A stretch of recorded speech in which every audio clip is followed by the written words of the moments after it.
हाय। Hello. Hello hello.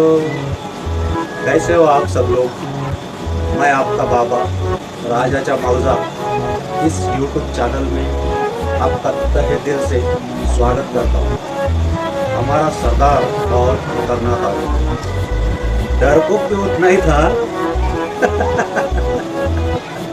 एक एक किस्से सुनेंगे तो आप भी दंग रह जाएंगे। मैं अपने दोस्तों को मेरे साथ में बैठते हैं उनसे ये किस्से बहुत बार शेयर किया हूँ। मैं मिलने के बाद वो चाहते हैं कि वही किस्से दोहराऊँ, वही किस्से दोहराऊँ। तो मेरे दिमाग में ऐसा आ गया कि क्यों न मैं यूट्यूब पर आप सबके साथ में वो किस्से शेयर करूँ। तो सुनिए, हम भी सरदार के साथ नहीं थे। उस वक्त की बात है, बहुत जवान हुआ करता था हमारा सरदार। कॉलेज जाता था। उसके वर्दी पे, उसकी बातों पे मत जाइए। अच्छे फॉरेनर को उसने सुला दिया है इंग्लिश बोलते बोलते हुए। सरदार बहुत माइंडेड आदमी। उनके कॉलेज के दिनों में उनकी ट्रिप एक घने जंगल से गुजर रही थी। उस जंगल में हमारे जवानों का पहरा हुआ करता था। बहुत बड़ा सा पत्थर था। हमारे सरदार ने बताया था कि एक बहुत बड़ा सा पत्थर पहाड़ से सटक कर नीचे की ओर आ रहा है। हमारा सरदार गाड़ी से नीचे उतर कर गाड़ी वालों को कह दिया कि आप आगे चलो, मैं पीछे से आता हूँ। वो जो पत्थर आ रहा था पहाड़ से निकल के बहुत स्पीड से आ रहा था। वो पत्थर आ रहा है नीचे और हमारा सरदार भाग रहा है पत्थर की तरफ। बहुत हिम्मत लगती है ऐसा काम करने की। हमारा सरदार उन जवानों के बीच में से उस पत्थर की तरफ निकला। जैसे ही जवानों ने देखा कि हमारा सरदार जो था वो भाग रहा है, क्यों भाग रहा है ये कुछ समझ में नहीं आ रहा, इसलिए कुछ जवान उसके पीछे भागे।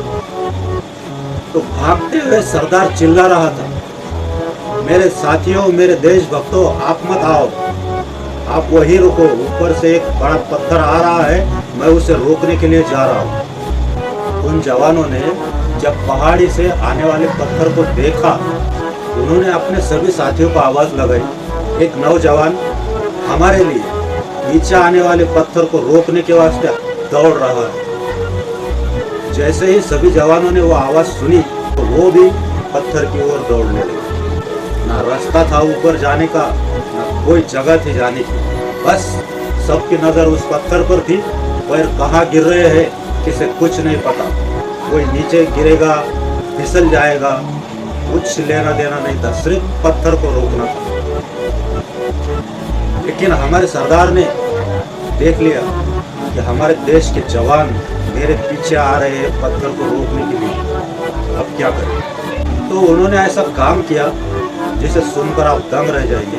उन्होंने उल्टा भागना शुरू कर दिया। जवान सब हंसने लगे, लेकिन उस वक्त सरदार का दिमाग सही चल रहा था। हमारे सरदार को उल्टा भागते हुए देखकर जवान सभी उसी जगह पर रुक गए और वो पहाड़ी से नीचे आने वाला पत्थर को देखा, उसकी दिशा का मायना कर लिया और वो ऐसी जगह पर खड़े हो गए जहां पत्थर ना आ सके। जब सरदार को यह एहसास हुआ मेरे देश के नौजवान अब सुरक्षित जगह पर खड़े हैं, तो उन्होंने भी अपने लिए एक सुरक्षित जगह ढूंढ ली, वहाँ खड़े हो गए। जैसे ही पत्थर नीचे चला गया तो सभी देश के जवान नीचे उतर कर आए, हमारे सरदार से मिले। हमारे सरदार भी उन जवानों के गले मिले। देश के जवानों को यह एहसास हो गया कि हमारी जान के लिए ये उल्टा भागा है। तो उन सभी ने मिलकर एक सादी वर्दी, बिना बैज वाली, बिना बक्कल वाली भेंट दी। वो वर्दी बख्शिश में मिलते ही हमारे सरदार का सीना गर्व से चौड़ा हो गया और तभी से उनके मन में देशभक्ति की इच्छा जाग उठी। इच्छा जाग उठी क्या, ज्यादा तेज हो गई थी। लेकिन स्कूल की छुट्टियों में जब वो गांव आए, वहां पर एक हादसा हुआ था। उसके बारे में मैं आपको अगले एपिसोड में बताऊंगा। वो हादसा होने के बाद उनके परिवार को काफी क्षति पहुंची और वहीं से उनका दिमाग और हृदय का परिवर्तन हुआ, देशभक्ति का रास्ता छोड़ दिया और खुद के जीने के लिए वो चल पड़ा। फिर एक साथी मिलते गए, मैं भी उनको मिल गया। मेरे जैसा वफादार साथी तो कोई नहीं था उनके लिए। हाँ, मुझे देखा नहीं आपने? अरे क्या, जरूर देखा होगा। आप एक बार फिर से देखना, सरदार के साथ मैं भी हूँ। तो ऐसा किस्सा था हमारे सरदार के वर्दी का, इसलिए वो वर्दी जो है बदन पर 24 घंटे रखते थे। नहाने को जाना तो नहाते वक्त वर्दी उतारना, वर्दी उतार के उसको धोना, धोने के बाद में खुद नहा लेना। नहाने के लिए अपनी सादी मिट्टी का इस्तेमाल करते थे, साबुन वगैरह कुछ नहीं लगाते थे हमारे साथ। बस नदी के किनारे की गीली मिट्टी लिए, एक मुट्ठी भर मिट्टी लेके ऐसा करते थे, पूरे बदन को रगड़ते थे, इसलिए हमारा सरदार काला निकला। नहीं तो हमारा सरदार उनके कॉलेज के दिनों में बहुत गोरा चित्ता था, लेकिन उस मिट्टी की वजह से वो काला बनता गया।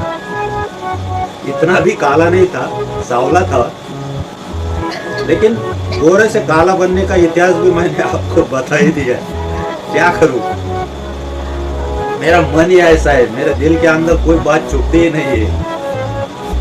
तो ऐसा है हमारे सरदार के वर्दी के बारे में। तो वो नहाने से पहले अपनी वर्दी को धोते थे और वो सुखाने के लिए किसी पेड़ पर लटका देते थे। फिर उसके बाद में वो नहा लेते थे, मिट्टी लगाकर नहा लेते थे। मिट्टी लगाने से उनके बदन का पसीना था तो सब निकल जाता था, फ्रेश लगता था और वो तंदुरुस्त भी रहते थे। एक बात और, हमारे सरदार बीमार कभी भी नहीं हुए। सरदार को ऊपर वाले की क्या देन थी कुछ पता नहीं, लेकिन सरदार बीमार कभी भी नहीं गिरा। मुझे एक दो बार बुखार आया था उन दिनों में, सरदार के साथ में जब था तब, लेकिन सरदार ने उसका इलाज किया था। डॉक्टर क्या इलाज करेगा, मेरे सरदार ने इलाज किया था। मुझे जब बुखार आया था तो मेरे एक साथी था, उसने मुझे सरदार के पास लेके गया। बोले ये फन गर्म हो गया, बोले इसे बुखार आया है, इसका इलाज करो। सरदार ने ऐसा देखा मेरे तरफ और मेरे को बोले बुखार आया है। मैं सरदार के सामने गया, सरदार के सामने जैसे ही खड़ा हो गया, एक जोर की थप्पड़ मारी मेरे को।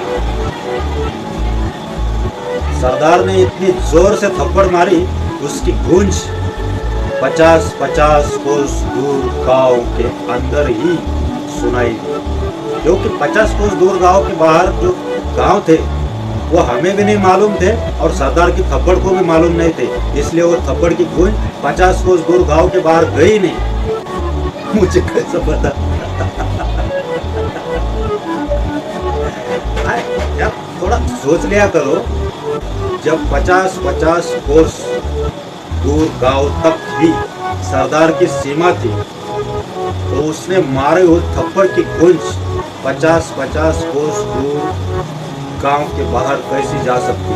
सोचने की बात नहीं जा सकती। उस गूंज को भी मालूम था कि सरदार ने की हुई गूंज जो है 50 कोस दूर गांव के अंदर ही रहनी चाहिए। सरदार के बहुत किस्से हैं, लेकिन वक्त के कारण सभी किस्से एक साथ नहीं बता सकता। सदियां लग जाएंगी सरदार के किस्से सुनते सुनते। उन्होंने ऐसे कारनामे किए कि पूछो मत। अब सरदार के बारे में, उनके गांव में कॉलेज की छुट्टियों में वो जाने के बाद क्या हादसा हुआ था, जिसके बाद देशभक्ति का भूत उतरकर खुद के जीने के लिए उन्होंने जो शुरुआत की थी वो क्यों की थी, क्या हुआ था उस गांव में, तो ये किस्सा मैं आपको अगले एपिसोड में बताऊंगा। आप सभी को मेरी ये सरदार वाली कहानियाँ जो मेरे मन गढ़त है, किसी से कुछ लेना देना नहीं है, अगर पसंद आती है तो इसे लाइक कीजिए, कमेंट करके बताइए कि ये पकाऊ तो नहीं है ना। और हाँ, मेरे राजाचा मौजा इस यूट्यूब चैनल को सब्सक्राइब ज़रूर कीजिए।